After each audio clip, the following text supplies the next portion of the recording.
Anunciamos a seguir a realização da palestra com o tema Desafios na Inovação Curricular, por que é tão difícil mudar? Convidamos para a apresentação a professora Beatriz Jansen Ferreira, docente do Programa de Pós-Graduação em Ciências da Saúde do Centro de Desenvolvimento do Ensino Superior, CEDES Unifesp. Na área de educação, desenvolve atividades de pesquisa, docência e consultoria há mais de 25 anos, com segmentos de avaliação, organização curricular e inovação pedagógica, consultora da Unesco e da OPAS. Bom, boa tarde a todos e a todas. É um prazer enorme voltar aqui ao Unesp, onde eu tenho aí grandes amigos, e tratar de um tema que é, no mínimo, um pouquinho espinhoso, né? E gostaria muito que, assim, a gente, após aqui a discussão aí de alguns conceitos, né, a gente pudesse depois conversar, que a gente pudesse depois abrir para algumas perguntas, para que a gente pudesse conversar, porque eu acho que isso é que, de fato, enriquece esses encontros. Isso, mais um, por favor. Isso, próximo. Na realidade, gente, falar sobre desafio, né, de inovação, ou falar sobre qualquer coisa, tem sempre um ponto de partida, que é a perspectiva da onde a gente está falando. Nesse sentido, eu sou daquelas pessoas que, assim, não sabe desenhar nenhuma cadeirinha, mas eu tenho uma filha arquiteta, né, que me ensinou muita coisa sobre arte e me mostrou aí esse autor, o Matisse, né, que foi o primeiro pintor, né, a trabalhar com a questão da perspectiva. E aí, né, conhecendo a obra dele, acho que ilustra de uma forma muito agradável e bonita o que eu quero dizer. Se a gente olhar para cá, nós vamos ver assim, algumas pessoas podem ver uma janela, não podem? Outras podem ver um quadro, né? Tem gente que vê como se fosse uma parede só, tem gente que vê como uma mesa. Então, a perspectiva da onde a gente vai olhar, o lugar da onde a gente vai falar, talvez seja uma das primeiras questões e questões centrais quando a gente vai falar em inovação, né? Porque aquilo tem que ter uma possibilidade de adesão, de compreensão da maior parte das pessoas. E para que isso aconteça, a perspectiva tem que ser parecida. Me parece que hoje, né, como professora da Unicamp, e no trajeto aqui da nossa viagem, conversando com o professor Luiz, da USP, né, ou seja, das nossas irmãs, né, acho que hoje a gente passa por uma situação, como as 3 universidades públicas do Estado de São Paulo, muito difícil.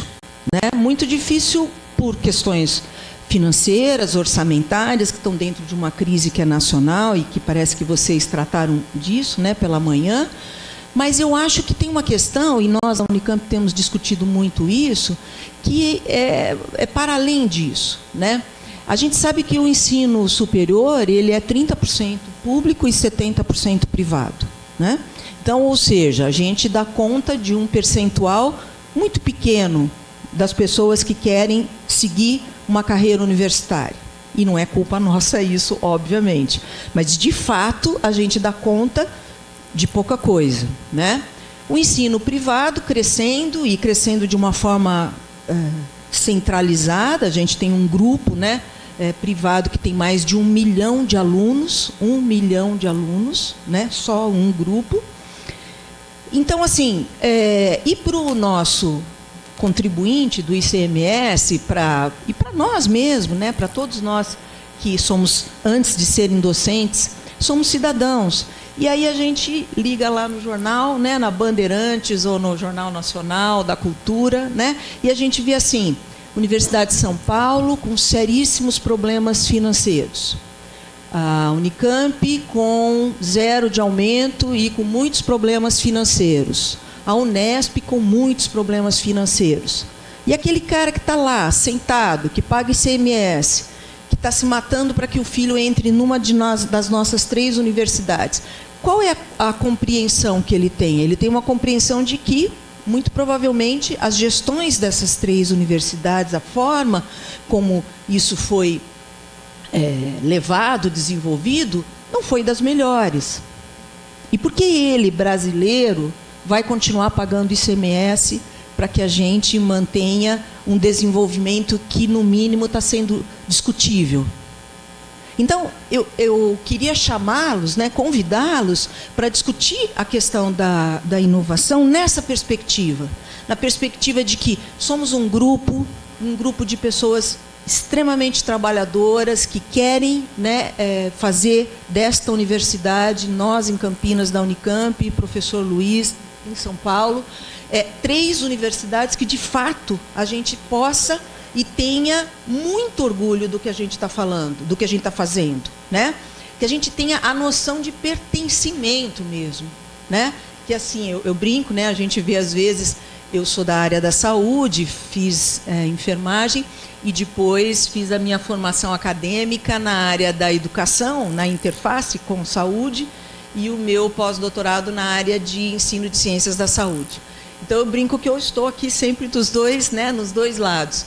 E tenho muitos amigos, conheço muitos amigos, né, da FCM, lá na Unicamp, então a gente brinca, né, que aí a gente vê o nosso colega com aquela camiseta da Unicamp aos 80 anos. Né? Por quê? Porque ele tem orgulho daquilo. Né? E nós temos muitos motivos para ter orgulho, mas nós temos que ter a humildade, né, a capacidade de reconhecer aquilo que a gente talvez não tenha feito. Quando eu falo a gente, né, envolvendo aí de uma forma muito ampla, aquilo que a gente não conseguiu fazer até agora. Né? Então, um dos maiores pressupostos, um dos maiores princípios da universidade pública é estar atendendo ou estar a serviço da sociedade. E eu posso dizer com muita tranquilidade, e o que eu estou falando aqui, eu já falei muitas vezes dentro da minha universidade, nem sempre a Unicamp esteve próxima da sociedade, mas esteve próxima, sem dúvida nenhuma, da pesquisa de ponta. Essa é uma questão que a gente precisa discutir, precisa repensar. Né? Ela deve existir, mas o compromisso com a sociedade também é tão importante quanto. Então, é desse lugar, nessa perspectiva de pessoas orgulhosas desta universidade, né? Pessoas que querem avançar, que eu chamo vocês para a gente poder conversar. Quando a gente pensa em inovação, a gente normalmente passa por tem alguns sentimentos que são muito comuns, né? Na literatura nacional, na literatura internacional. Né? Então, assim, as primeiras coisas que aparecem são coisas negativas. Medo, insegurança, desconforto, exposição daquilo que não está dando certo, né? Ou de alguma fragilidade que, enquanto docente, gestor, né? Qualquer outra função, você pode ter feito, perda do poder, né? Mais trabalho. E aí, a gente, depois que passa desse trauma, vamos dizer assim, né? Do choque inicial, talvez a gente possa pensar em vontade de mudar, superar e avançar. Então, é muito difícil que a gente, talvez assim, o primeiro aspecto, e aqui, como disse a vocês, sou docente da Unicamp e fiz parte, durante 5 anos, do grupo que criou o novo campus da Unicamp, que foi das 3 o mais tardio, né? Vocês sempre estão em expansão, a USP tinha feito a Zona Leste e nós não tínhamos tido ainda a expansão, e fizemos na cidade de Limeira. Então, por 5 anos, eu fiz parte deste grupo, concebendo, né, eram 2 cursos de saúde, nutrição, ciências do esporte, 4 cursos de gestão, o primeiro curso de manufatura do Brasil e engenharia de produção, engenharia de manufatura. Então, isso me deu uma riqueza assim, de experiência, até para poder falar com muita segurança, né, para vocês, de que assim, a gente, quando está envolvida, está dentro do processo, a gente tem o que a gente chama assim, de uma cegueira situacional. Né? A gente está tão feliz, né, está acreditando tanto naquilo, que a gente não consegue pôr a carinha para fora e ver, talvez, os potenciais riscos, talvez as potenciais diferenças que a gente não está enxergando. E não foi diferente com a gente. Então, acho que o primeiro aspecto seria a gente entender que, frente a um processo inovador, no nosso caso era uma implantação, né, de 8 cursos, um campus novo, seria muito difícil a gente dizer, num primeiro momento, que todo mundo ia estar sentindo os 3 sentimentos aqui de baixo. Não. O sentimento mais comum das pessoas era justamente os de cima, né? Quer dizer, o que é que esse campus novo de Limeira vai fazer diferente do que nós, há 50 anos, já fazemos aqui em Campinas, né? Será que isso vai nos incomodar?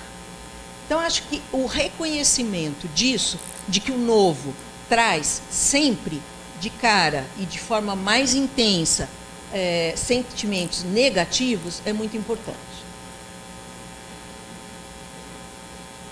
Nós temos um autor que fala sobre planejamento estratégico, o professor Gandim, que eu gosto muito, e ele diz que, assim, toda vez que você está montando, organizando alguma coisa numa perspectiva inovadora, você tem 2 situações. Você tem aquela realidade existente, palpável, ali concreta, e você tem aquilo que você deseja, né?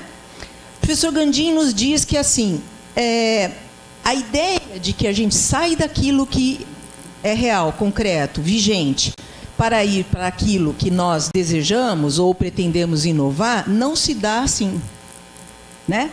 Não se dá assim porque a gente está falando de pessoas. Pessoas têm, cada uma, o seu tempo.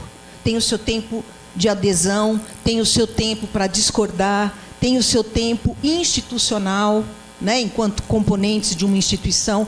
Então, esta situação aqui é muito difícil de acontecer.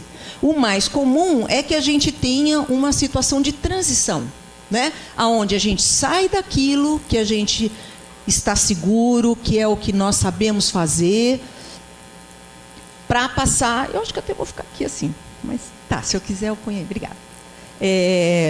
Para passar para a situação desejada. Então, esta transição, ela é necessária para que as pessoas possam se acostumar. E mais que se acostumar, aderir. E aderir porque tem um sentido, né? Porque aquilo tem um sentido para você, na sua vida enquanto docente, na sua vida enquanto pessoa, né? E dentro daquela perspectiva inicial que eu falei, de você ter orgulho e você ver, se sentir pertencendo a essa instituição, né? Então, posto isso, né, é importante a gente, do ponto de vista conceitual, dizer que, assim, inovar não quer dizer qualquer mudança, né? A inovação, ela é uma mudança intencional, né? A inovação é sempre uma mudança intencional, é uma mudança que é deliberada, é conscientemente assumida, visando, no nosso caso, né, que é o nosso âmbito aqui, um aprimoramento, uma qualificação pedagógica. Então, não é renovar, não é dar outro nome para a disciplina, não é fazer uma nova ementa, né? De fato, implica em alguma ruptura, que pode ser total ou parcial, mas ela implica nisso, né? Quer dizer, eu sou da área de saúde coletiva, então eu estou entendendo que aquela disciplina que, sei lá, há 10 anos eu ministro junto com outros colegas, em alguns aspectos a gente não chega onde a gente quer chegar, então nós temos que romper com isso para que a gente possa chegar nesse ponto, e talvez o resto da disciplina funcione muito bem. Então, por isso que a gente fala de uma ruptura parcial, ou mesmo total, né? Então, a inovação, ela é um ato deliberadamente, intencionado, e que é detentor de uma visão de mundo, de homem, de saúde e, claro, de educação, né? Então, veja, quando eu digo...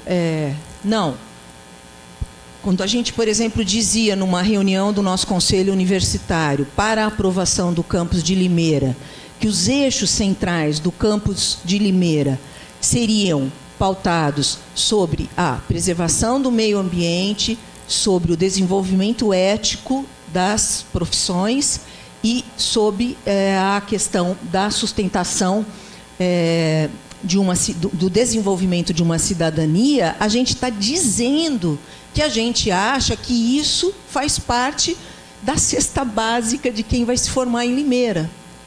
E a gente demorou para conseguir aprovar isso. Não foi fácil, né?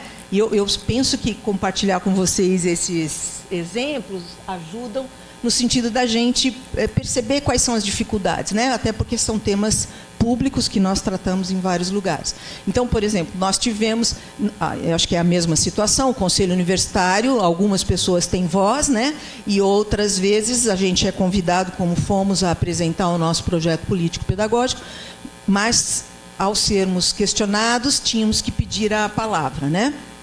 Então, tivemos um professor magnífico, um professor titular da área de educação, que nos disse assim, olha, tá bom, eu acho que é legal discutir ética, mas veja, nós formamos a elite econômica desse país. E se ele trouxe isso de casa, ele trouxe. Se ele não trouxe, não vai ser aqui que nós vamos trabalhar essa questão, né?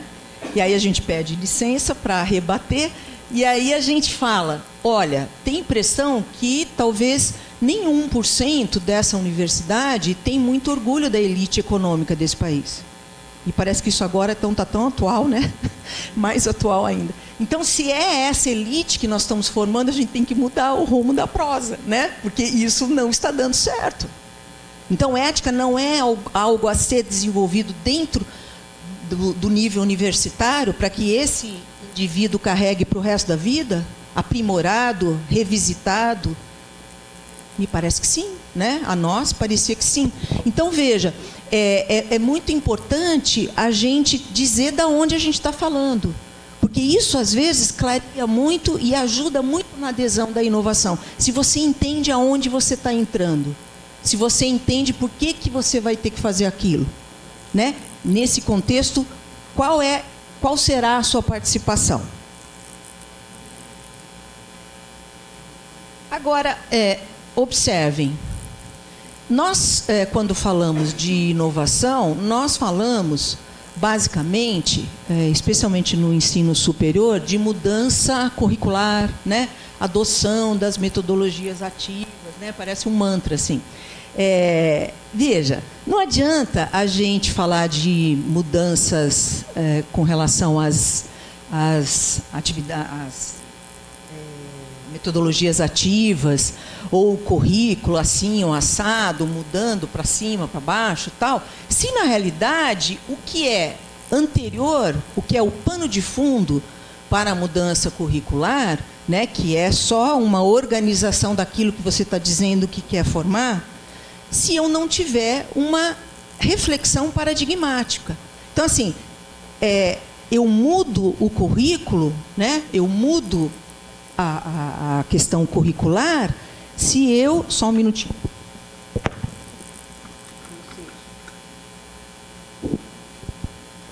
Se eu mudo o paradigma, né? Eu sou docente da Unicamp e sou docente de um programa de pós-graduação da Unifesp, né? Como foi dito aqui.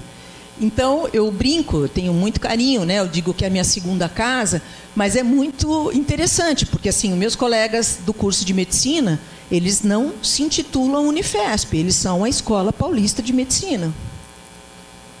Né? Não tem importância que faz 50 anos já que a Unifesp existe. Eles não são. Então, paradigmaticamente, eles não se entendem naquele contexto maior, entende? Quer dizer, então, assim, os nossos paradigmas, os nossos pressupostos têm que estar muito alinhado e tem que ter uma mudança dentro da gente para que a gente possa gerar alguma outra mudança que apareça no currículo. Então, não existe mudança curricular se não houver mudança de paradigmas, de pressupostos, né? E veja, quando eu mudo o currículo, eu não mudo só aquilo que o aluno vai ter. Eu mudo aquilo que eu vou ensinar. Eu mudo aquilo que será avaliado. Então, não dá para falar em currículo se eu não falo de, como o nosso querido, lindíssimo Paulo Freire falava, se eu não lido com a ensinagem, com a aprendizagem e com a avaliação. Essas coisas andam juntos, de mãozinha dada, né? Então, a importância desta mudança num currículo tem que ser evidenciada, tem que estar muito clara, corporificada por essas 3 ações, que são ações do nosso cotidiano. Quando a gente fala também de inovação pedagógica, Quando a gente fala de inovação pedagógica, também, muitas vezes, ela está um pouquinho desconectada do resto das coisas que a gente está falando. Então, veja, se eu vou inovar, né, vou também aqui dividir, não sei quantos aqui da área da saúde, tem bastante gente da área da saúde aqui? Levanta a mão. Tá. Então, talvez vocês conheçam um grande amigo, um parceiro de trabalho, o professor Brenelli, né, da FCM. Então, a gente brinca, ele fala assim, ai, Bia, depois a gente fala mal da nossa universidade, eles ficam bravos. Mas nós não estamos falando mal, a gente está compartilhando dificuldades que nós 3, né, das universidades temos. Então, veja só, o meu doutoramento foi sobre inovação pedagógica, né? A minha área de trabalho no doutorado foi essa. E o meu objeto foi a reforma curricular do curso de medicina da Unicamp, que é a nossa maior unidade. Então, nós, entre outras coisas, fizemos um instrumento de percepção, chamado Likert, uma escala, que eu gosto muito de trabalhar, e fizemos uma asserção lá escrita assim: para ser um bom médico, para ser médico, é imprescindível ser ético. E atribuímos 4 pontos para concordância plena. Bom, aí 4, 3, 2 e 1. Então, a discordância plena era 1, né? Para minha triste surpresa de todos nós, mas que depois se reverteu num avanço muito grande, né? Essa asserção ela teve 1,8, ou seja, as pessoas discordaram plenamente. Aí vocês imaginam a minha cara de pau, que não tem outra coisa mais acadêmica para falar, né?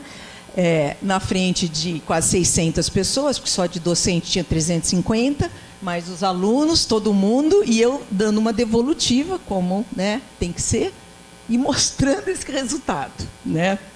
E aí, assim, colegas queridos, né, falavam assim, não, Bia, mas é porque o jeito que você escreveu. Eu falei, então como que você sugeriria, professor?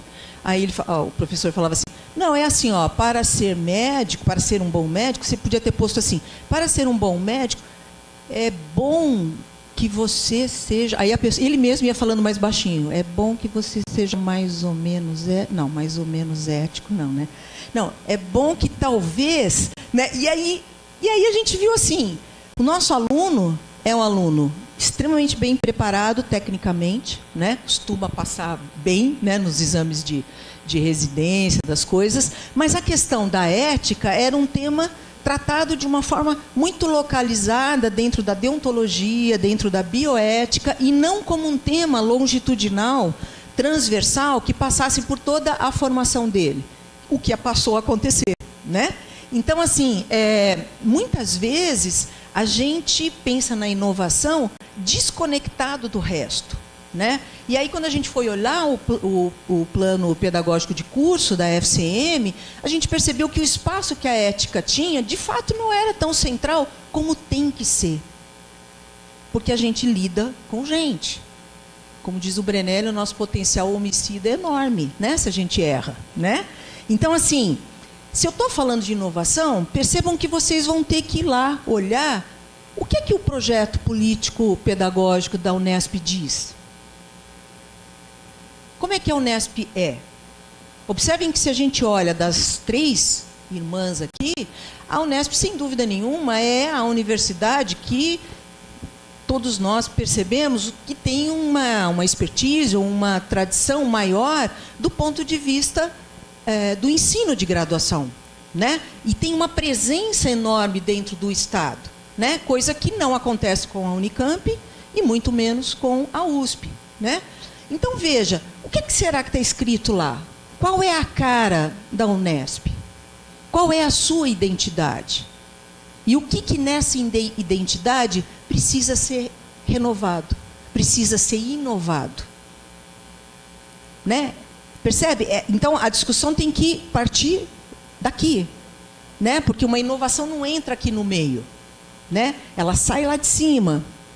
E saindo lá de cima, vejam, isso eu realmente no meu doutorado eu fiquei pensando quanta coisa errada eu fiz até compreender isso. O professor Luiz Carlos Freitas, quem é da educação... Ai, gente, não sei o que não saiu aqui.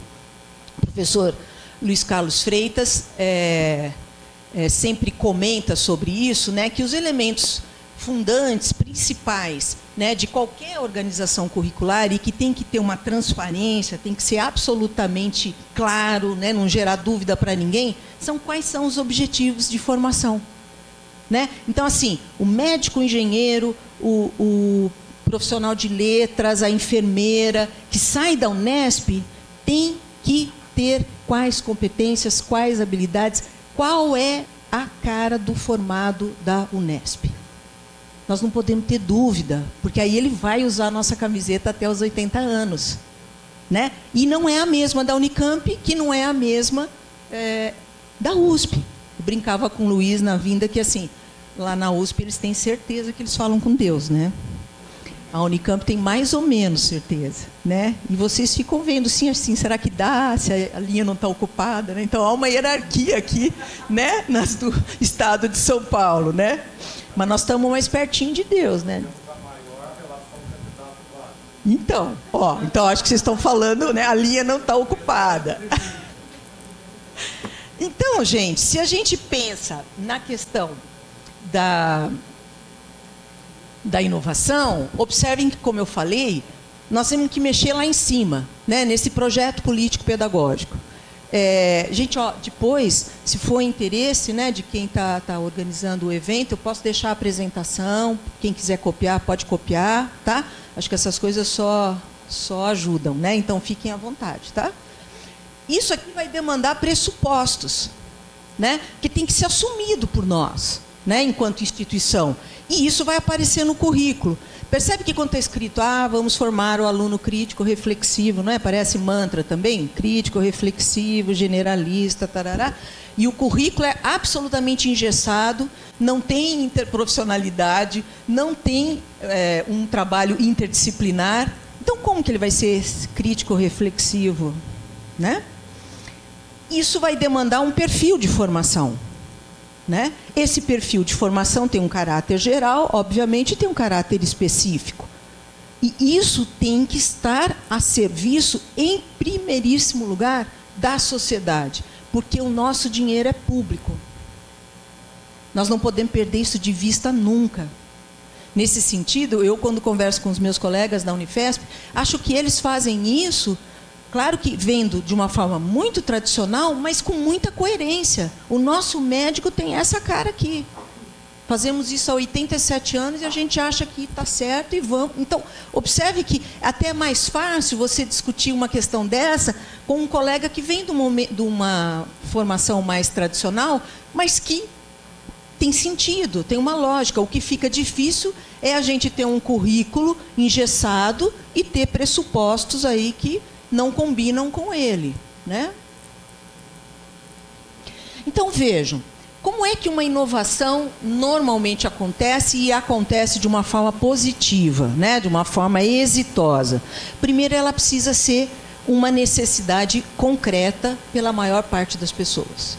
Os motivos podem ser diferentes. Eu posso querer inovar porque eu sinto que o meu aluno não chegou lá onde eu queria na minha disciplina de saúde coletiva. O outro pode achar que a metodologia não foi boa. Os motivos não precisam ser iguais, mas a necessidade de mudar precisa. Claro que não é exatamente do mesmo tamanho, para alguns mais fortemente, para outros menos, mas precisa acontecer, né? É necessário a legitimação da inovação, né? Então, assim, passamos a fazer isso, assumido institucionalmente, chancelado pelo corpo docente, explicado ao máximo ao corpo discente, aos funcionários, né? A comunicação de forma muito clara, muito forte. Participação de todos os envolvidos ou relacionados com a inovação. eu lembro do pessoal da Federal de Minas Gerais, que eles implantaram, foram os primeiros, né, a implantar o internato rural, que hoje está presente em muitas universidades, né? E aquilo foi uma defesa, uma inovação, né? Mas que foi sentida por quase todo o corpo docente do curso de medicina. Então, é essa compreensão que nós precisamos ter, né?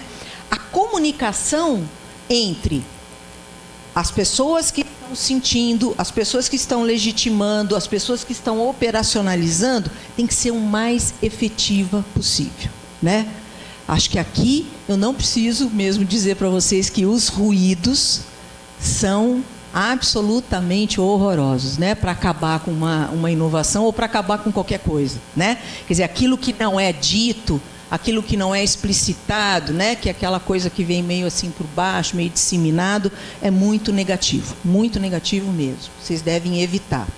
E a ideia de quem discorda tem que, vamos abafar. Não! O conflito é altamente necessário. Veja, não é uma questão semântica, não. Confronto é aquele que não está aberto. O cara fechou, que não concorda e não vai conversar. Confronto é horrível. Confronto é uma coisa que interdita. Conflito, não. Conflito é uma coisa que realmente, eu não concordei com essa parte aqui, não concordo com aquilo, mas eu estou aberto a conversar. Então, eu tenho que potencializar os conflitos, né? A gente só conseguiu, no final, ter um êxito legal no nosso campus em Limeira por conta de viabilizar isso. Por que o aluno daqui do campus de Campinas não vai ter um conjunto de disciplinas que a gente chamou de núcleo básico geral comum, que são disciplinas de humanidades, então eram sociedade, cultura, ética, meio ambiente, né? E que cada curso podia adotar em qualquer momento. É assim até hoje, né? Então, alguns cursos optaram para o primeiro ano, outros no meio, outros no final. Aí eles falavam, por que aqui na Unicamp não tem? Então, vamos fazer ter. Né? Agora, o que nós não podemos é não dar lá, que está nascendo e que pode nascer de uma forma mais potente. E hoje isso começa a aparecer fortemente no campus de Campinas, né?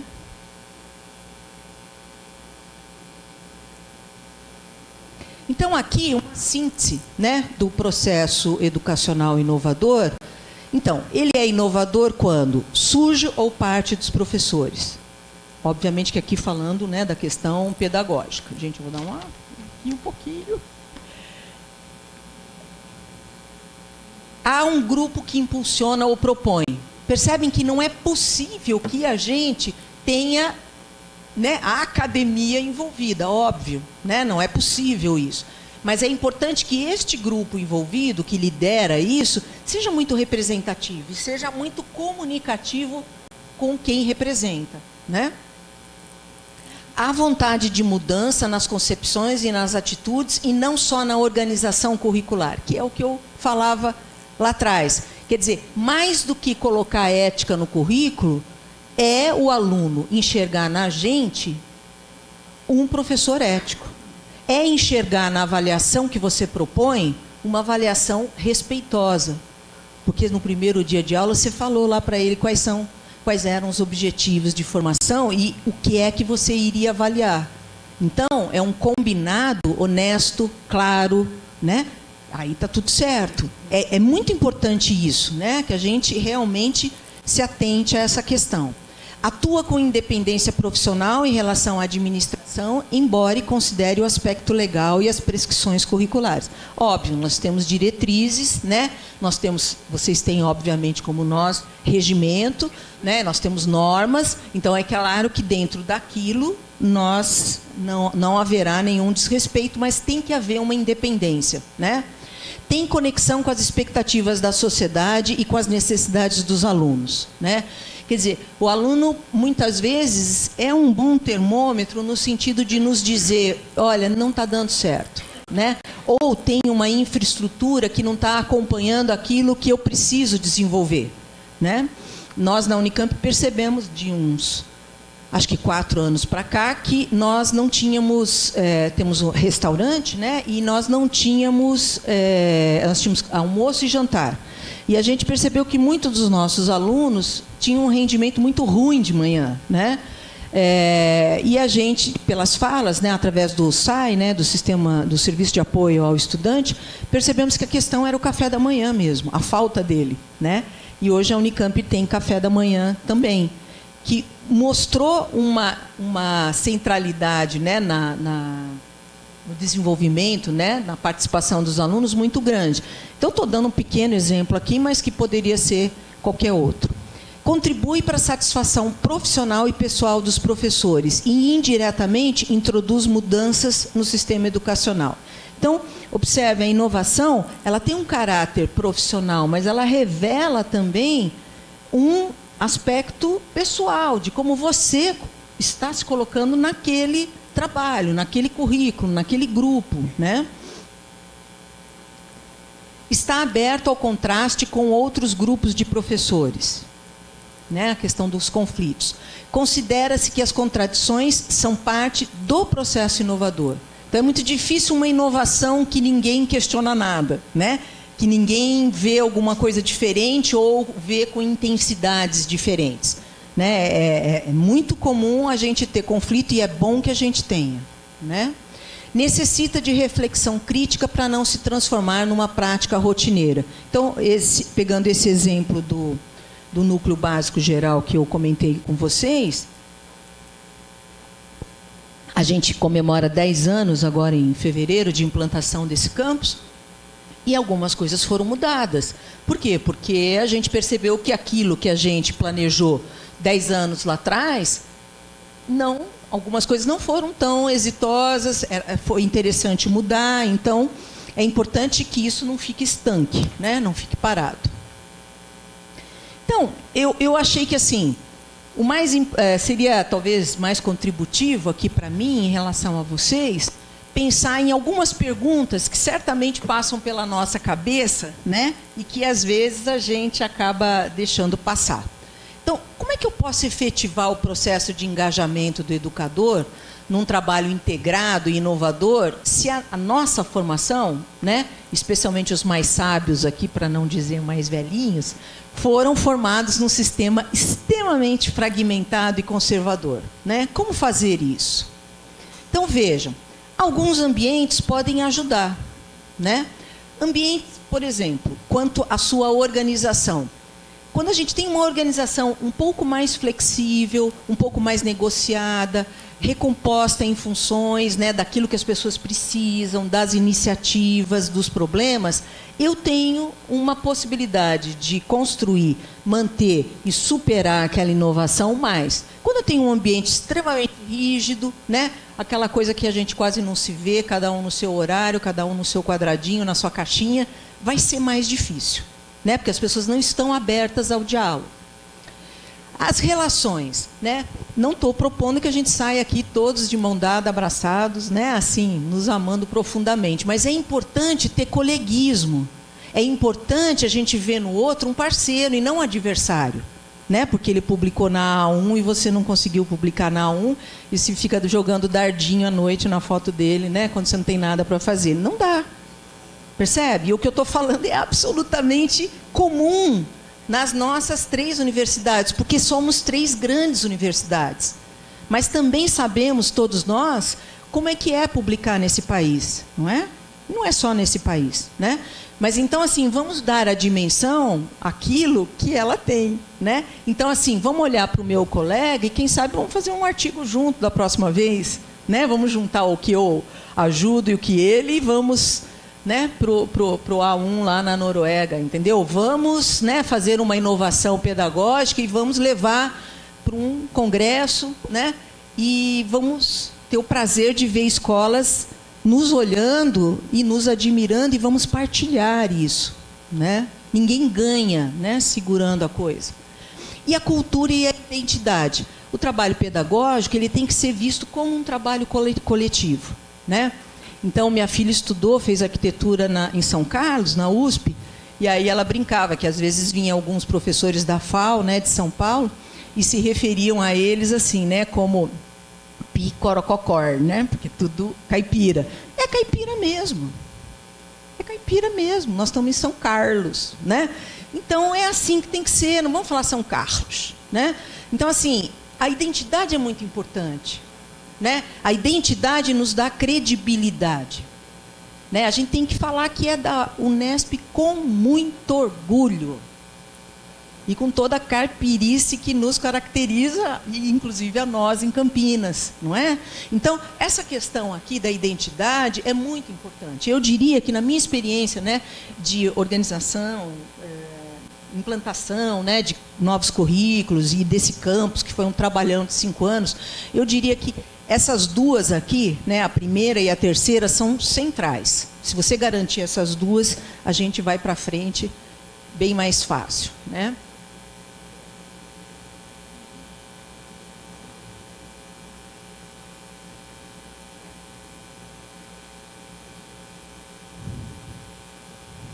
Então, veja, como nós havíamos falado lá atrás, a inovação paradigmática, quer dizer, conceitual, por que nós vamos mudar, por que nós vamos inovar, né, perdão, tem que estar inserido numa ideia de que, assim, essa é uma outra verdade absoluta, né, que muda um pouco quando a gente sai do país, mas não tanto assim como deveria mudar.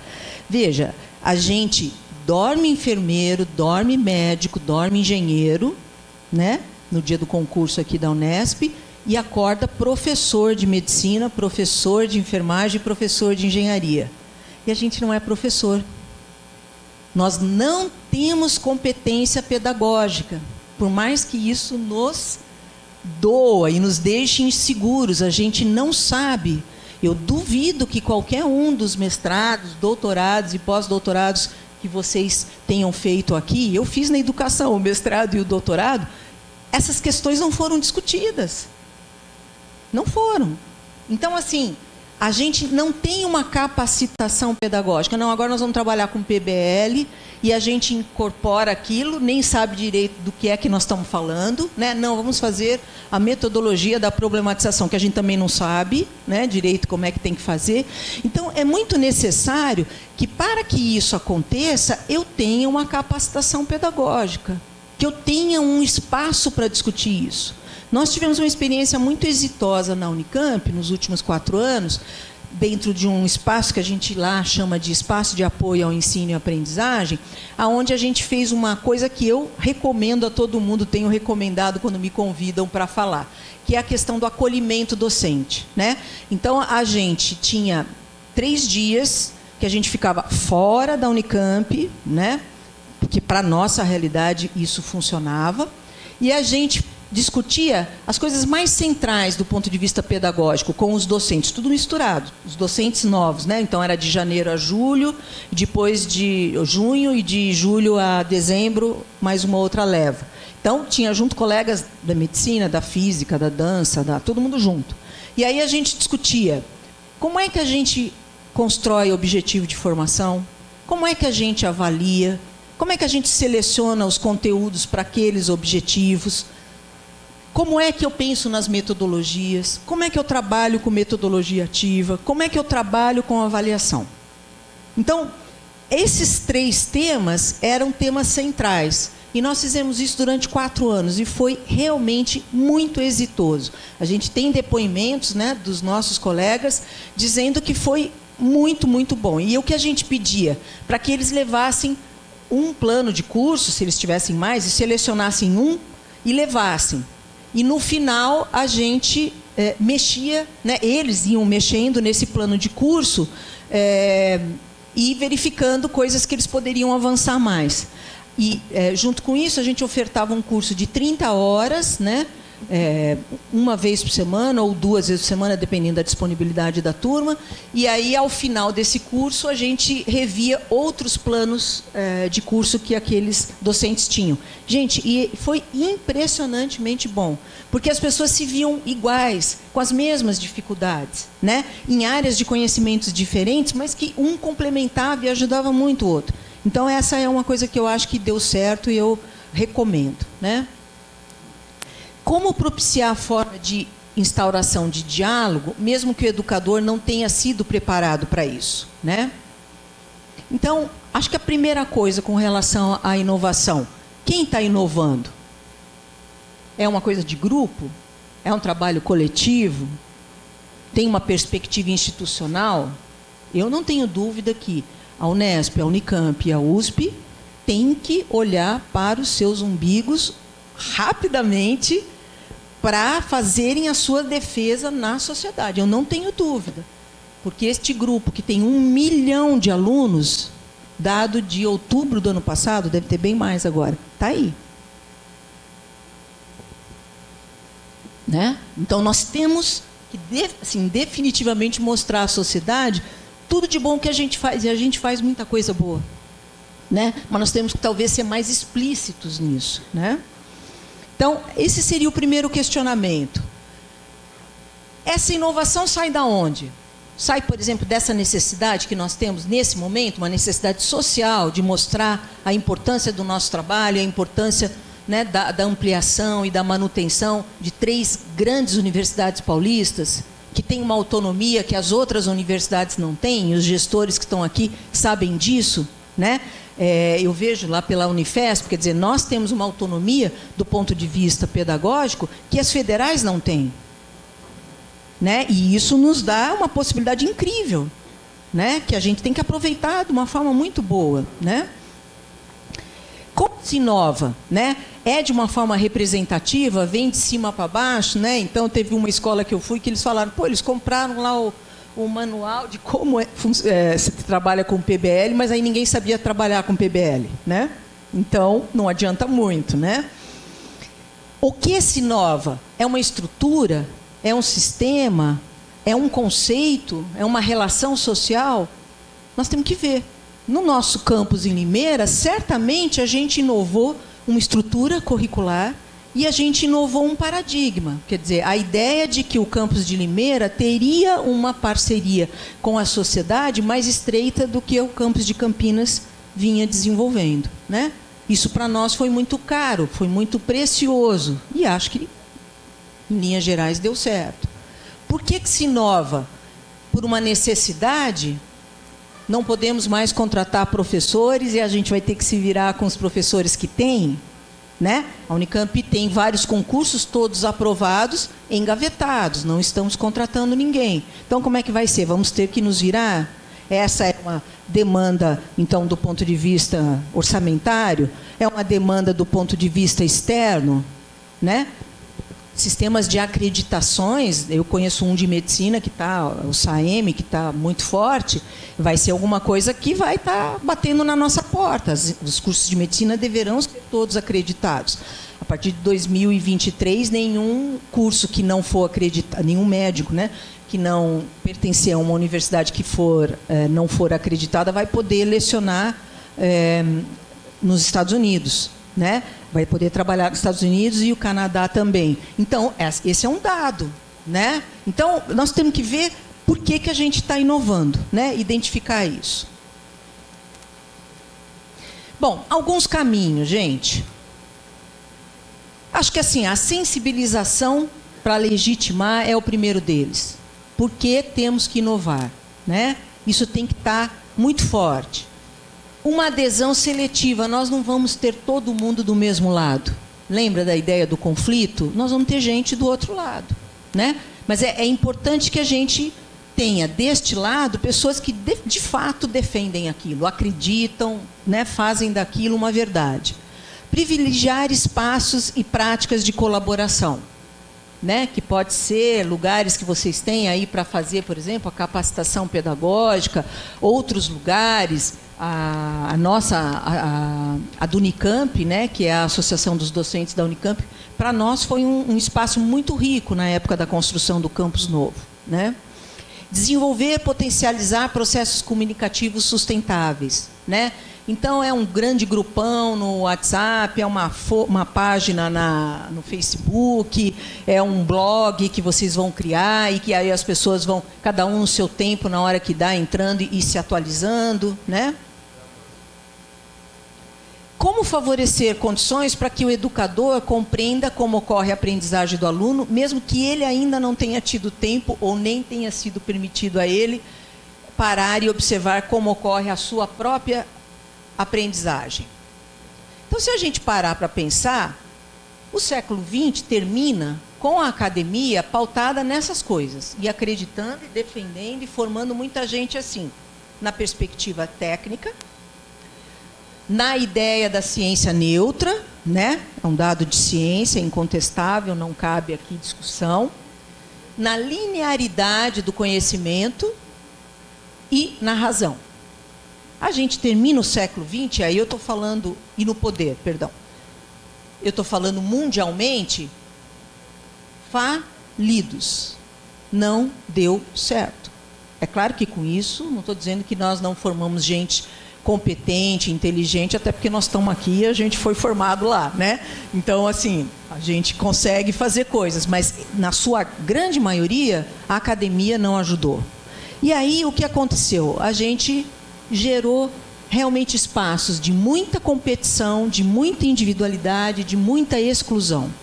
E aí as demandas para o século XXI, né, são demandas, observem, que não é curso para ser anjo, mas que são necessárias, né?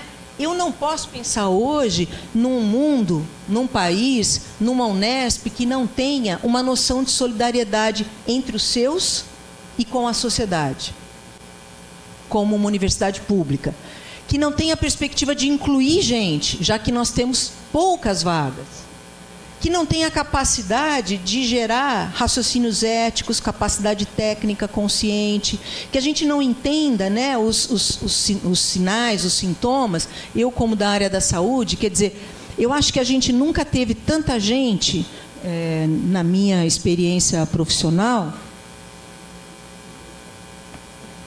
triste, deprimida, com síndrome do pânico, né? Alunos jovens, né, de 23, 24 anos, que chegam para mim e falam assim, ó, eu tenho 5.000 seguidores, não sei quantos amigos no Face, tarará, mas eu estou morrendo de vontade de conversar com alguém, assim, olhando ao vivo e a cores, e está difícil. Com 24 anos. Né? Então, é sério isso. Isso é muito complicado, né?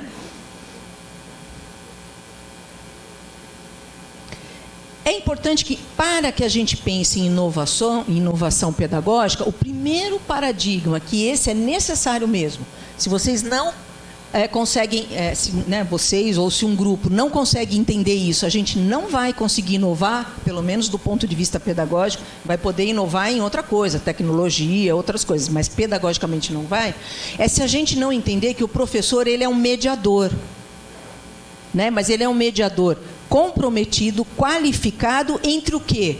Entre o aluno e o objeto. O objeto é aquele que nós estamos ministrando. Quer dizer, eu tenho que ser uma mediadora entre esse alunado e a saúde coletiva, né? Que é a minha área de formação.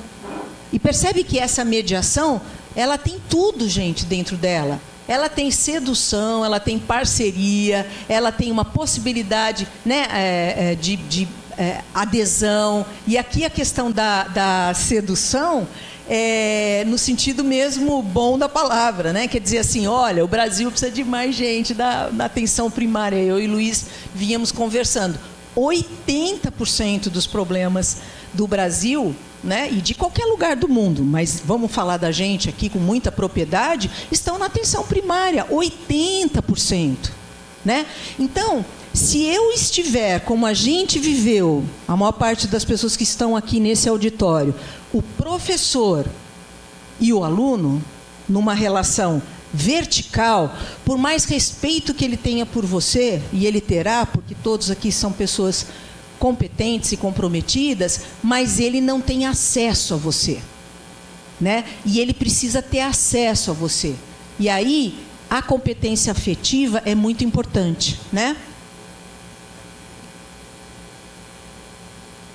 Isso aqui eu já falei.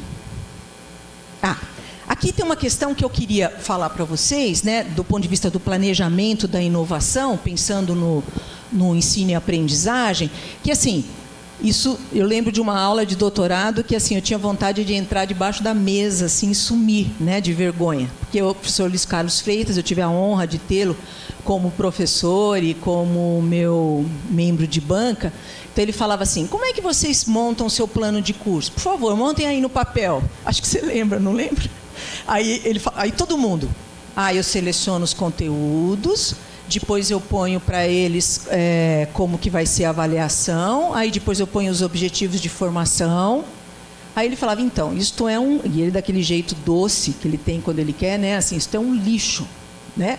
Aí todo mundo com aquela cara, né? Assim, como um lixo, professor. Aí ele falava assim: veja a confusão que vocês fazem. E aí ele chama isso de pares dialéticos. Ele fala assim: qualquer coisa, de uma pessoa que vai trabalhar na sua casa até o pós-doc, eu tenho que dizer para você, né, ou para vocês, quais são os objetivos de formação. Então, na patologia, lembrando do meu colega aqui, professor Luiz, tem que saber, ao final do curso, você tem que saber isto. Vocês concordam comigo que se eu defino os objetivos, por tabela eu defino a avaliação? Eu não vou avaliar o que eu determinei como objetivo? Então, o primeiro par dialético, né, que ele sempre fala, e eu não perco a chance de falar isso, porque eu acho que é tão bom, e eu vi que assim, eu era professora já há 10 anos na época, 15 anos, e quanta porcaria eu tinha feito, né? Porque eu não tinha essa compreensão. Quer dizer, se eu defino os objetivos, eu defino o que eu vou avaliar. E eu e o aluno sabemos disso. Olha, então você vai ser avaliado em cima disso aqui. É isso aqui que você tem que saber. Agora, eu não defini os objetivos vão naturalmente fazer uma seleção de conteúdo, porque para aqueles objetivos eu preciso de X conteúdos, certo? E como é que eu vou ministrar esses conteúdos? Aí sim eu vou falar do PBL, da metodologia da problematização, no TBL, em qualquer outra metodologia. Mas veja, o segundo par é conteúdo e método. Né? Como é que é? Isso aqui fica melhor a gente trazendo um texto, fazendo uma roda, conversando. Não, é uma aula expositiva, dialogada mesmo, é no material, né, na peça, se a gente está falando de saúde. Entendem? Então, assim, nós primeiro precisamos nos capacitar pedagogicamente. Quando eu passei a compreender isso, e graças a Deus outras coisas, eu sei que eu passei a ser uma professora melhor. Né? E o meu compromisso com a Unicamp, meu compromisso com meus alunos era o mesmo, o meu bem-querer era o mesmo, mas eu passei a ter condições de fazer uma coisa melhor. Né? Então, veja, defino objetivo, defino avaliação. Por que definir objetivo, defino conteúdo e seleciono estratégias. Esse é um campo maravilhoso para a inovação. Vocês podem fazer muita coisa boa aí. Né? Gera um plano de ensino que deverá ser reavaliado. Aqui, claro que uma foto horrorosa que a gente não espera que aconteça com a gente, não tem um que não está dormindo, né? Como propiciar a compreensão e a adoção de uma inovação pedagógica pelos docentes, né? E aí eu estou fazendo uma brincadeira aqui com os pecados capitais, né? Então, a primeira coisa, assim, soberba na identificação dos caminhos. Só eu sei. Porque eu sou o último biscoito do pacote, não é? Eu sou aquela que entende de inovação. Então, eu vou chegar aqui, vou falar e é o que eu disse, né? Não vai dar certo. Evidentemente que eu posso ter uma expertise no sentido de, né, muitos anos de experiência, mas a realidade é de vocês, quem vive aqui são vocês, né? Vocês são os donos dessa instituição, né? Preguiça na concepção de modelos. Ai, mas vai dar um trabalho. Vou ter que mudar o plano de curso, né? Gente, mas eu fazia uma avaliação só lá no final, agora vou ter que fazer, vou ter que discutir, né? Avareza na socialização dos dados, né? Então, como eu falei para vocês, as pessoas falam: nossa, mas deixa a palestra para as pessoas, você é doida, o povo vai copiar, tomara que copie. Eu espero que todos vocês copiem aqui, entendeu? Só não esquece de botar meu nome junto, né? Mas assim, entende que nós estamos compartilhando coisas que eu não sou nem mais nem menos professora que vocês. Eu posso ser mais velhinha, né? Mas eu não sou uma pessoa diferente de vocês. E você, ao pegar isso, vai ter os seus olhos, a sua experiência, não a minha. E talvez a soma disso seja muito, muito melhor, né? Então, ótimo. Gula pelo poder e pela titularidade individual, imagina, né? Que a gente vê isso na academia, né? Aquele dardinho, né? Que eu falei para vocês. E luxúria na discussão, né? Então, essas coisas, de fato, não devem acontecer. E, do ponto de vista da inovação, não só do ponto de vista da experiência teórica com isso, mas da minha experiência prática, eu acho que, assim, existem coisas que você pode negociar e tem coisas que você não pode. Você pode negociar o tempo da cultura de compreensão desta inovação. Olha, isso historicamente costuma ser assim. Vou falar do ambiente que eu conheço mais, que é a saúde. Os cursos de saúde, de maneira geral, aderem a processos inovadores com muita facilidade. A medicina, não. A medicina, historicamente, tem mais dificuldades. Eu tenho que respeitar isso. Se eu não respeitar, não vai dar certo, né? Então, assim, o tempo de mudança eu tenho que respeitar. A ampliação gradativa desta inovação eu também tenho que respeitar. Senão as pessoas não vão aderir. Agora, o que é que eu não posso respeitar, não devo respeitar e não posso negociar? O compromisso com a Unesp. O compromisso com a inovação. Eu não posso ficar ali na porta falando, gente, olha, antigamente era muito melhor, viu? Mudou o currículo, né? Que pena, vocês vão ter uma formação tão pior, né? A nossa foi melhor, né? Quer dizer, isso é jogar sujo, isso é, né? Corroer, e eu brinco muito porque assim, no curso da Unicamp de medicina acontecia isso. Então os alunos, eu acompanhei o curso os 3 primeiros anos, falei que mais um pouquinho eu tirava o CRM, que foram 3.000 horas mais ou menos de observação, uma coisa horrorosa. E aí os alunos do 5º ano iam lá no 3º e ficavam na porta assim. E como eles me conheciam, né? Todo mundo me conhecia porque eu estava lá toda hora assistindo aula, aí eles falavam assim, professora, não fala para eles, mas é muito melhor do que eu tive. Mas não fala para eles, professora, não fala. Então, assim, né, essa questão nós vamos ter sempre, né? Isso é possível a gente... isso não é possível a gente tolerar, porque isso significa deslealdade com o processo, né? Então, nós temos que ter isso. Essa é a imagem objetivo. Esse é o melhor dos mundos, né? O educador, o educando, o processo de ensino e aprendizagem, e a gente podia botar aqui a instituição. O mundo real, o mundo que nós vivemos hoje, é aquele lá. É o professor para um lado, o aluno para o outro, e o processo de ensino e aprendizagem esquizofrenicamente no meio daquilo, né? Então, eu queria terminar, gente, dizendo que, assim, eu sou uma freiriana de carteirinha, né? Mas eu gosto muito de tudo que o Freire escreveu. Mas esse eu acho que era muito oportuno aqui para o nosso encontro, penso eu, né? E ele dizia assim, ó, enquanto ensino, eu continuo buscando, reprocurando. Ensino porque busco, porque indaguei, porque indago e me indago. Pesquiso para constatar, constatando, intervenho. Intervindo, educo e me educo. Pesquiso para conhecer o que ainda não conheço e comunicar ou anunciar a novidade, né? Então, eu tenho certeza que é possível, né, e gostaria muito de reencontrá-los, né, mais para frente, e que a gente possa mesmo, né, celebrar os avanços que a Unesp, aí, de forma muito corajosa, está fazendo, e que a gente possa celebrar as novidades aí que vocês tenham conseguido, né, as inovações que vocês tenham conseguido implantar nessa belíssima e importante universidade, não só do Estado de São Paulo, mas do Brasil. Muitíssimo obrigada, e eu fico aí à disposição para as perguntas. Muito obrigada.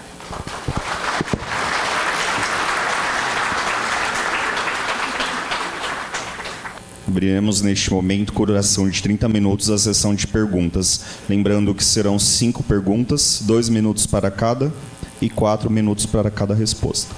Professora, eu gostaria de... Não só... Estamos aqui no momento de debate, eu acho que reunir todos os coordenadores de curso da Unesp é muito importante.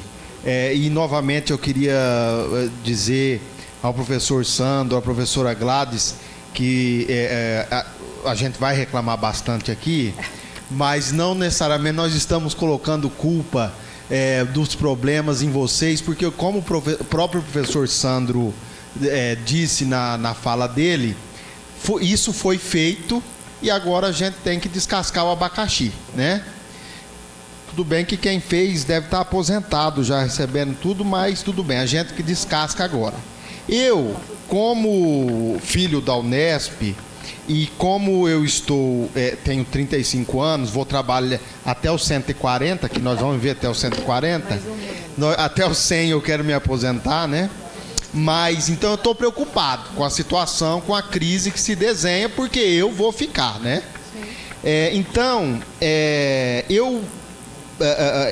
A questão do currículo, né, pontualmente, eu estou com uma dúvida.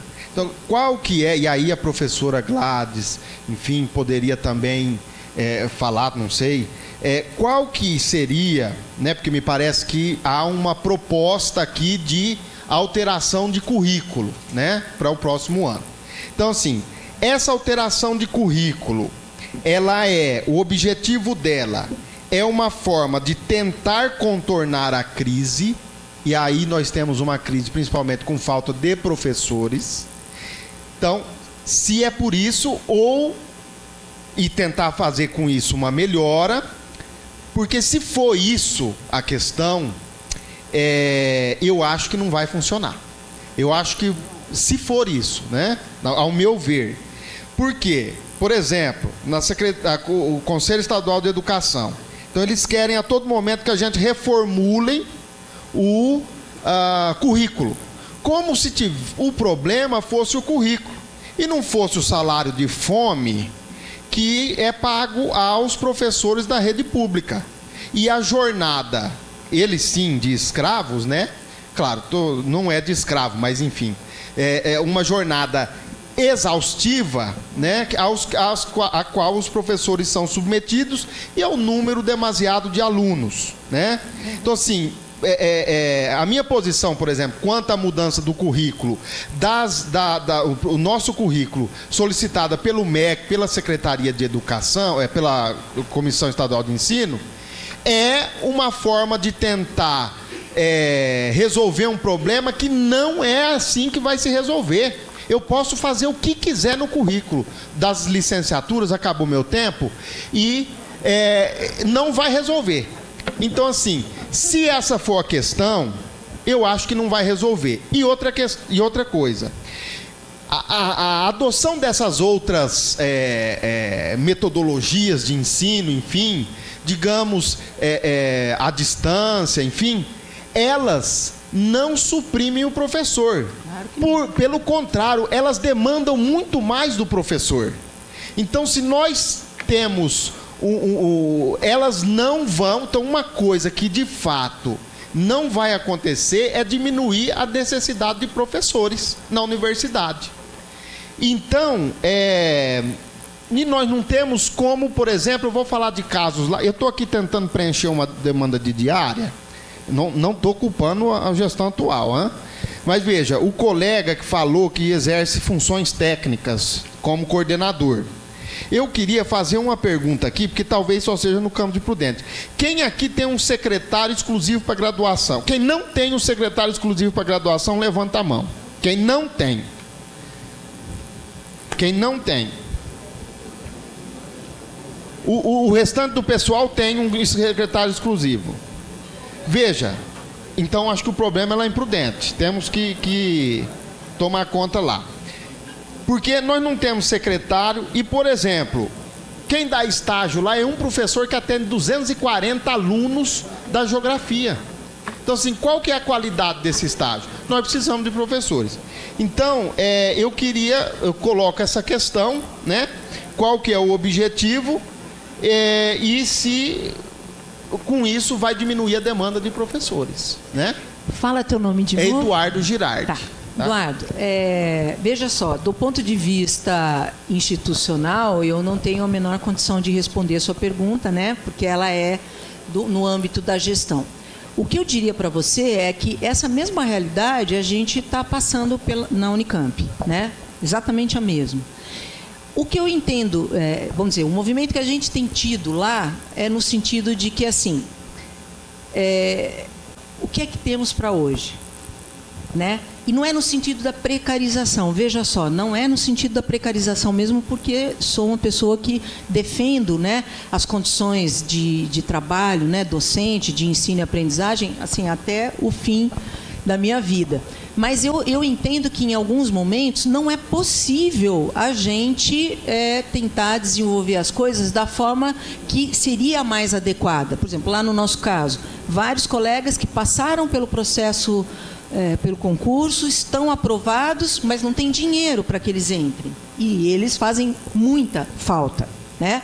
Então, assim, a gente tem discutido, na nossa experiência, temos discutido dentro de cada instituto, de cada faculdade, maneiras muito peculiares. Então, assim, por exemplo, eu vou te falar as que eu conheço mais de perto, a medicina e a enfermagem.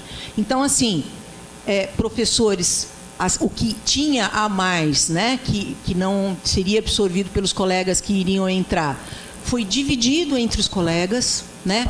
Práticas de estágio que, por exemplo, envolviam 6 alunos em cada campo de estágio, foram juntadas, né? E aí a gente consegue ter com 2 supervisores de estágio, com 2, né, responsáveis técnicos, o desenvolvimento disso, mas sabendo que isso é por um tempo determinado, que no nosso caso é até julho do ano que vem.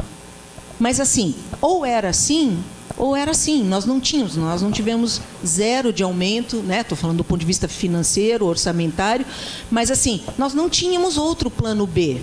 O que eu achei que foi rico do ponto de vista de compreensão foi que, assim, cada instituto, cada faculdade arrumou o seu jeito. E, obviamente, isso foi comunicado ao Conselho Universitário, foi comunicado, né, à instância de gestão mais alta da universidade. Mas foi isso que foi possível fazer. Agora, o que eu acho que a gente não pode perder de vista é que o fato de não ser possível agora não quer dizer que não será daqui para frente. Então, a agenda que a gente tem que ter de discussão e de reivindicação, ela tem que ficar viva. E eu sei que hoje isso é duro, porque isso é duro dentro da universidade, fora da universidade, não é? Nós estamos vivendo talvez um dos momentos mais depressivos desse país, né? Um engessamento, uma tristeza coletiva horrorosa.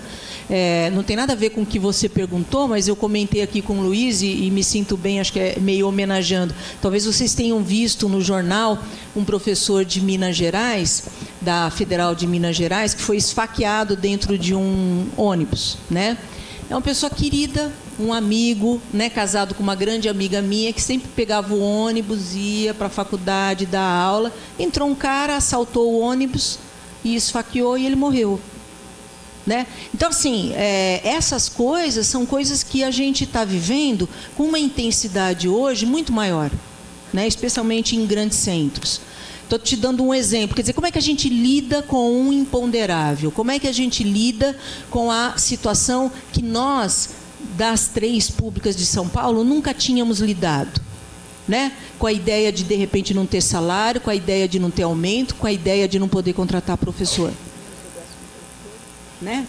A colega falando não ter 13º, percebe? A gente recebeu um colega do Rio, foi uma das últimas coisas que nós tivemos lá no EA2, da Estadual do Rio, um professor de 64 anos, que não, isto em começo de abril, que não tinha recebido o 13º do ano, né? Então, assim, como é que a gente olha para os nossos colegas da Estadual do Rio que absolutamente estão destruídos? Isso nós não podemos deixar acontecer.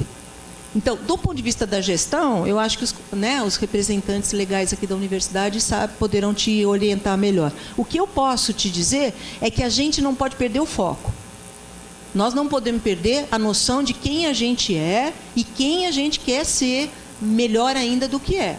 Então, na Unicamp, o pacto, a forma que a gente conseguiu foi essa.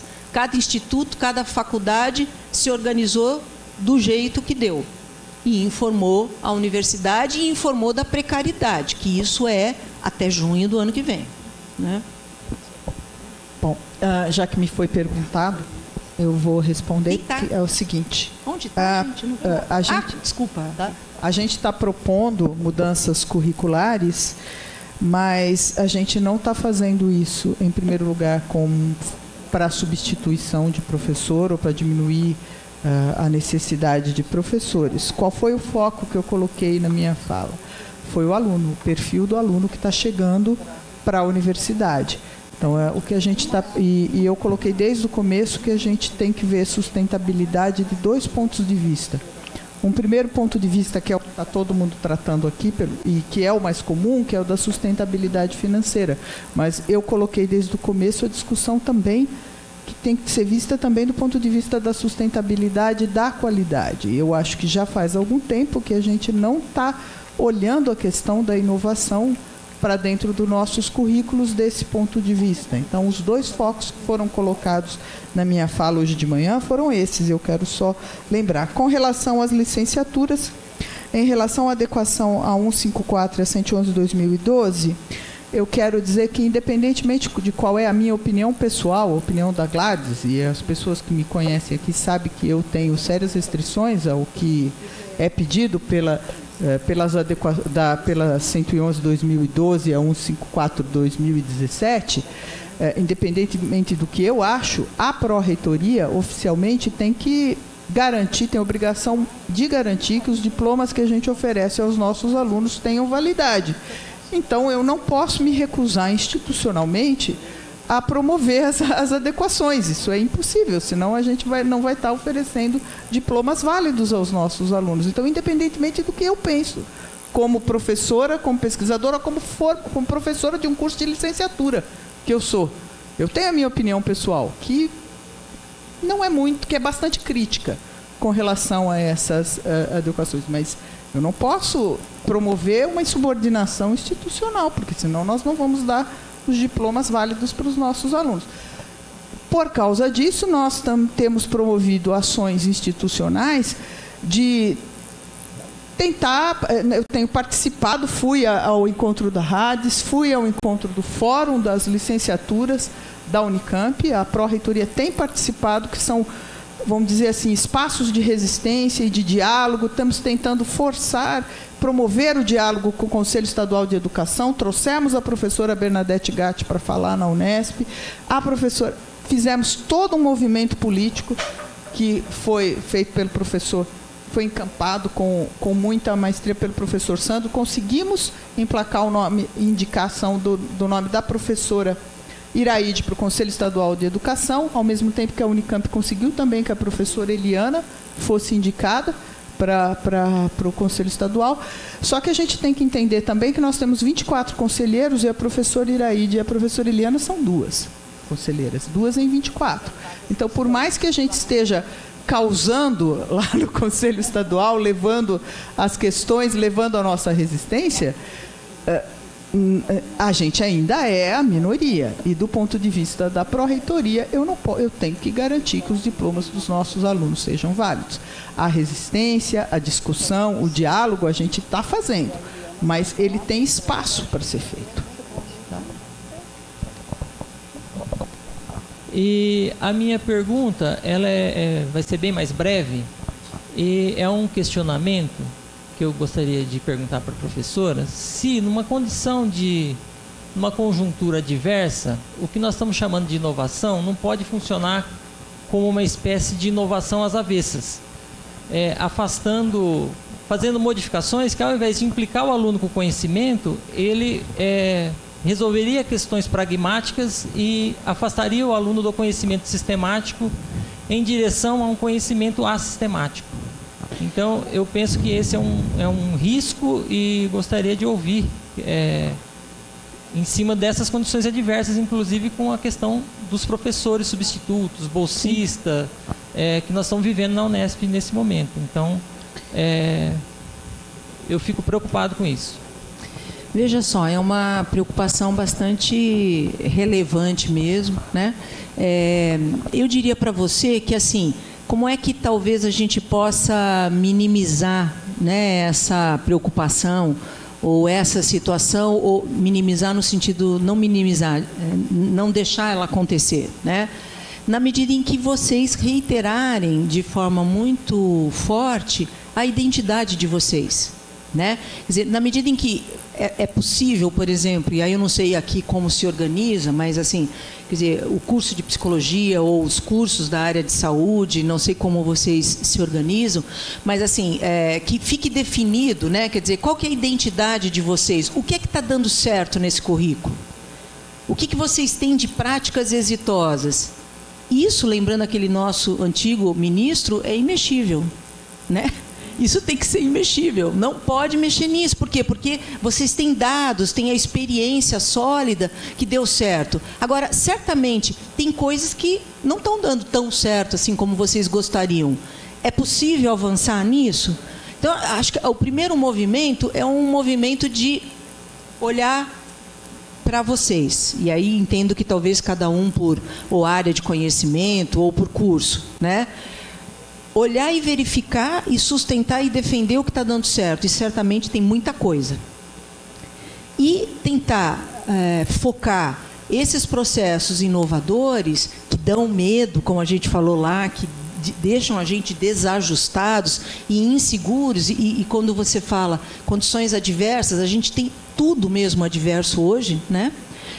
Garantir que essas questões possam ser mexidas com cautela, com tempo, respeitando o tempo das pessoas, como eu havia dito.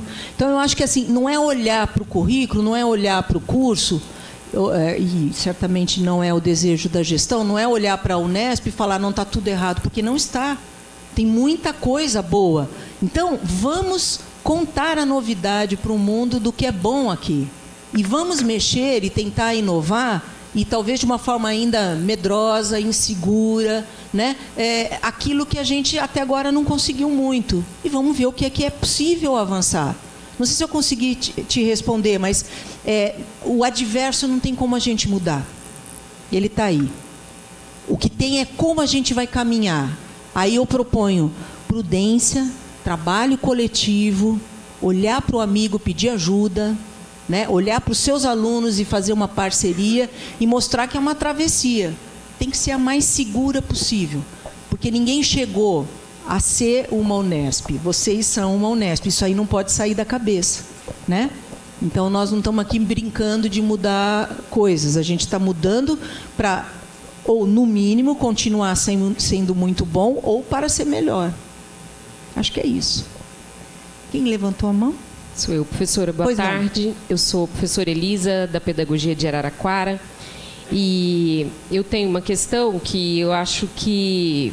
Não sei se você tem resposta para ela, mas fiquei pensando nela desde hoje de manhã, a partir dessa ideia da inovação, né, e das tecnologias. E aí, por ser da área da pedagogia, assim como a senhora deu exemplo do quanto vocês da área de saúde são afetados por problemas elementares, né, por problemas básicos, nós da pedagogia também somos afetados por um problema básico, que é o fato de que nós temos um número ascendente de crianças que não são capazes de se apropriar da tecnologia mais primitiva que nós temos, que é aprender a ler e aprender a escrever, né? Por mais primitiva que ela seja, isso não a desqualifica, porque ela tem um caráter de precedência. Se a criança não aprende a ler e não aprende a escrever, ela não avança no seu processo de conhecimento, né? Nossos alunos da universidade estão chegando com dificuldades de leitura e escrita porque não foram capazes de se apropriar de uma tecnologia simples, né? Porém de grande relevância. Então, eu queria que você falasse um pouco como equilibrar isso, né? Me parece assim, hoje, se eu tivesse a possibilidade de fazer uma reformulação no curso de pedagogia de Araraquara, eu ampliaria muito o tempo de formação dos nossos alunos para que eles dessem conta, no mínimo, de alfabetizar as crianças da rede pública, que é um desafio mínimo, que nós não estamos cumprindo. Nós não estamos alfabetizando as crianças no ensino fundamental regular, né? Então, acho que talvez a gente ajudaria, se você nos ajudasse a pensar um pouco como equilibrar, né, o uso das tecnologias, das inovações, num contexto que é ainda tão sombrio, que condena anualmente um percentual altíssimo de crianças da classe trabalhadora a seguirem precariamente a sua escolarização ou terem essa escolarização precocemente cortada. Olha, ótima pergunta, e acho que a sua ideia é muito boa, né? Muito boa mesmo. É verdade, é necessário mesmo. Olha, eu diria assim, acho que o que você propõe, quer dizer, como é que a gente pode mudar o curso de pedagogia no sentido de atender isso, né? Isso se aplica também à saúde, né? Eu tenho muitos alunos, tive muitos alunos. Eu não faço mais assistência de uns 2, 3 anos para cá, mas durante 30 anos fiz, né? Então, assim, como é que a gente faz para explicar para o nosso paciente que ele vai tomar o remédio de 8 em 8 horas, né? E ele é analfabeto? Então, entenda que, assim, tem que fazer parte do curso de medicina e de enfermagem, pelo menos, que tem essa abordagem, vamos dizer, mais inicial com os nossos pacientes, entender que, assim, temos 13 milhões de analfabetos no Brasil. Temos 22 milhões de idosos, dos quais 50% ou são analfabetos ou analfabetos funcionais. Então, eu tenho que fazer uma carinha com sol, eu tenho que fazer uma carinha com lua, eu tenho que fazer um reloginho para ele entender onde vai estar o ponteiro, porque isso é tão importante quanto, por exemplo, instalar um procedimento de altíssima tecnologia numa unidade coronariana. Então, eu acho que como é que a gente faz isso? A gente faz olhando para esses ofícios que nós temos a responsabilidade de formar, olhando para onde a gente mora. Né? A gente mora num país que, infelizmente, nenhum dos governos anteriores, e muito menos o atual, e nenhum mesmo, apostou na educação com vontade política. Nenhum. Né? Quer dizer, nós mantemos esse número de 13 milhões, mais ou menos, de analfabetos há muito tempo. Há muito tempo. 13 milhões é de dedão, gente. Então, assim, essa preocupação não existe. Né? Eu comentava com o Luiz, eu fui para Cuba 2 vezes, e fui uma para participar de um evento e depois fui fazer uma conferência no ano seguinte. Claro que a gente tem zilhões de coisas, né, falando da questão da liberdade, uma ditadura, corrupção, etc, etc, etc. Mas eu fiquei impressionada, eu fui no Ministério da Saúde, por exemplo, e fiquei impressionada que, assim, a Revolução foi em 59, e aí um médico, a coisa mais fofa do mundo, né, um médico velhinho, me dizendo assim, que em 10 anos, Cuba saiu de 82% de analfabetos para 1%. Você entende? Isso se chama vontade política. Eu estou falando só disso. Né? Então, assim, nós não temos no Brasil isso ainda. Agora, ou a gente quebra o pau mesmo, né? A gente faz isso valer, ou tenta, dentro do microespaço que a gente tem, porque é muito pequeno, dentro da academia, reverter isso, ou assim, é uma questão de cidadania que ainda é muito frágil no Brasil, né? Veja, nós aumentamos a inclusão no final da corda, no nível superior, né? Com o Reúne, que não acho que teve o seu valor, sem dúvida nenhuma, mas eu, durante 16 anos, fui consultora do Ministério da Saúde e fui para muitas escolas ver programas, né, de formação em recursos humanos que de escolas que, por exemplo, tinham 8 cursos e foram para 25, todas federais, né, sem nenhuma estrutura. E percebe, não adianta aumentar a inclusão aqui, se aqui, na ponta inicial, eu não estou melhorando. Quer dizer, esse cara vai chegar na universidade como? Nós estamos vivendo isso na Unicamp.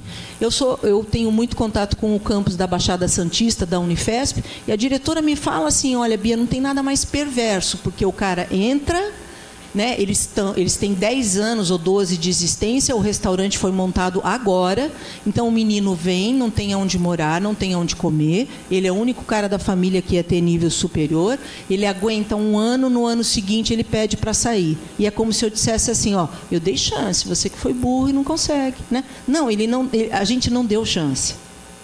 de verdade nós não demos, né? Que é uma das coisas que eu acho muito acertadas, que eu tenho orgulho em dizer mesmo que acho que na Unicamp funciona muito bem, né? Ou podia, claro, ser sempre melhor, mas acho que é boa. Então, eu acho que, assim, por exemplo, mexer, como é que a gente forma pedagogo para esse Brasilzão desigual? Isso é fundamental. Eu só encerrando aqui, porque a plaquinha ali já levantou, mas eu comentava, né? Eu estava numa palestra agora, segunda-feira, lá na Unifesp, lá na Baixada, e aí, com profissionais da área de saúde, a gente falando, se a gente pega o estado de São Paulo, né?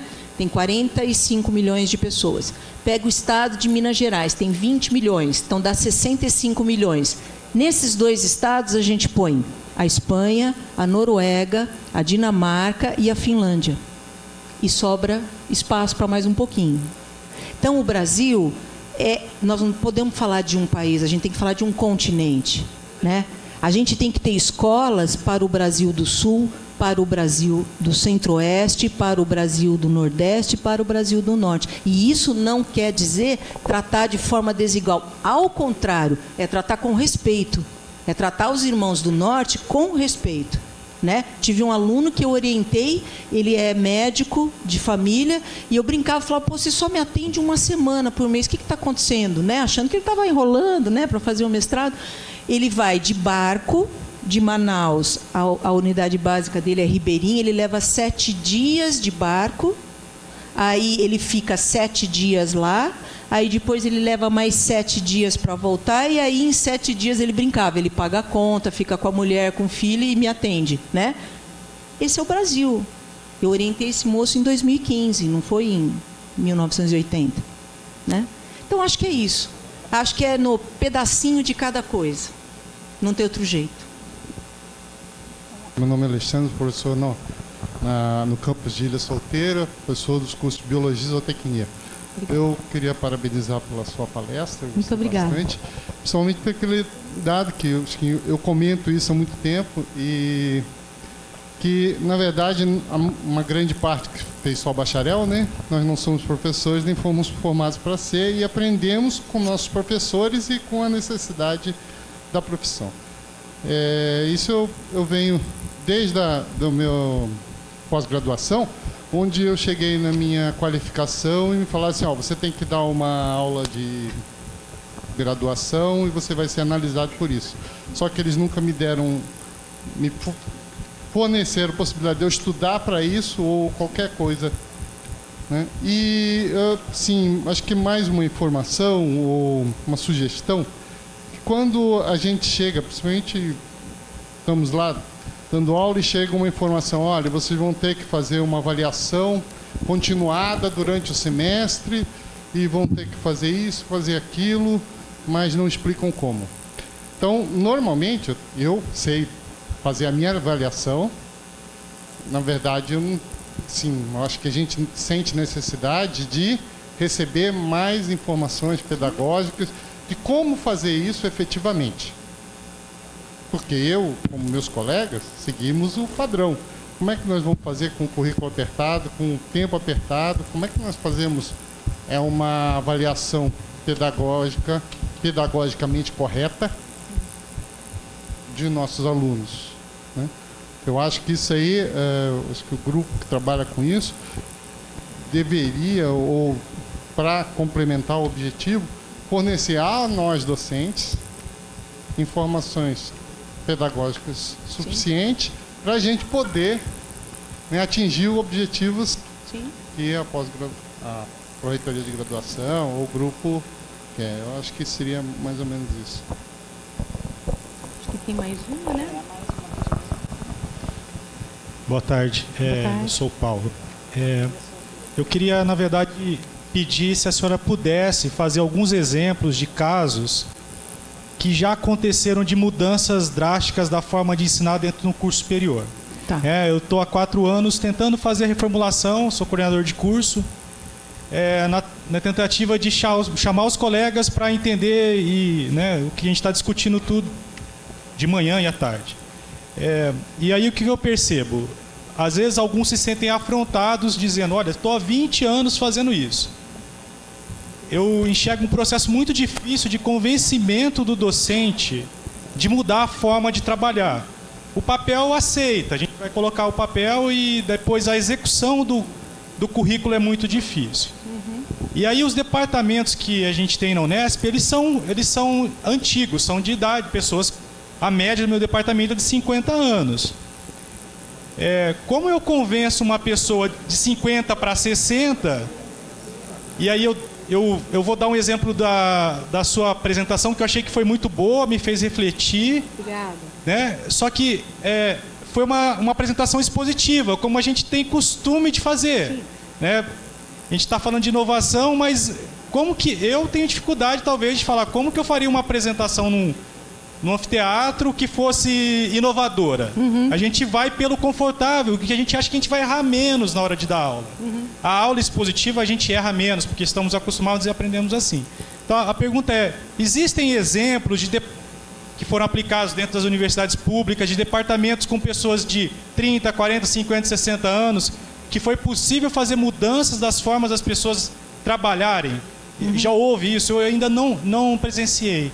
Obrigado pela apresentação. Obrigada a vocês.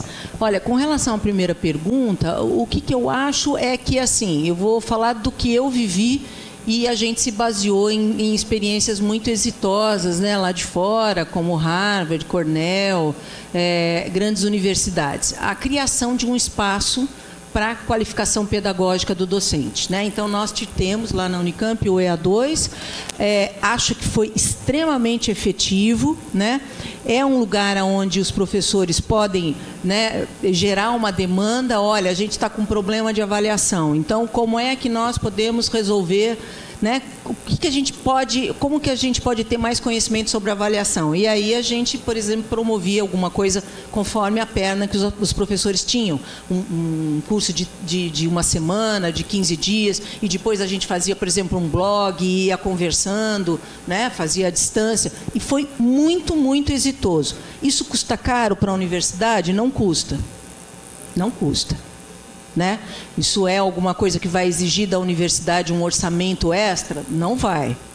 Né? É possível fazer e eu recomendo que façam. A gente realmente se inspirou e entrou em contato com essas grandes universidades. Eu até comentava com o Luiz, Harvard foi um dos exemplos que a gente teve. A gente recebeu um dia a visita do reitor de lá e a gente, assim, então, no concreto, de fato, viu que é possível fazer com um custo muito baixo, né?